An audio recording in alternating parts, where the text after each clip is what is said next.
Amalner police स्टेशनमध्ये to व्हीलरच्या चोरीच्या अनुषंगाने तपास चालू होत्या। त्याच्या अनुषंगाने अमळनेर पोलीस स्टेशनचे प्रभारी अधिकारी आणि त्यांचं डिटेक्शन ब्रांचला कर्मचाऱ्यांना खूप मेहनत करून नंदुरबारवरून 2 आरोपींना अटक करण्यात आले होते। दोन्ही आरोपींचं नाव आहे, एक बिलाल खर्डे, दुसरा आरोपींचं नाव आहे हिम्मत रहताजा पावडा। हे दोन्ही आरोपींना अटक केल्यानंतर त्यांच्याकडनं तपासादरम्यान यांच्या पोलीस स्टेशनच्या 3 मोटरसायकल त्यांनी रिकव्हरी करण्यात आलेला आहे। अजूनही ते अधिक तपासामध्ये त्यांनी अजूनही आपल्या जिल्ह्यामध्ये इतर पोलीस स्टेशन मारवड आणि पारोला पोलीस स्टेशन हद्दीत देखील त्यांनी चोरी केलेला आहे टू व्हीलरचा।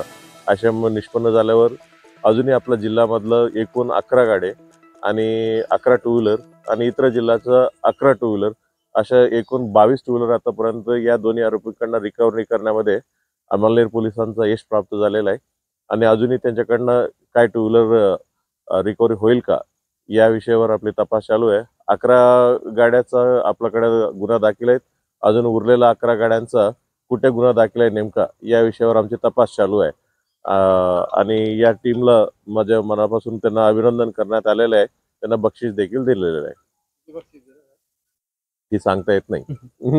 साहेब हे फक्त 2च आरोपी का अजून काही आरोपी असू शकतात? काय काय हे 2च आरोपी की अजून काही असू शकतात?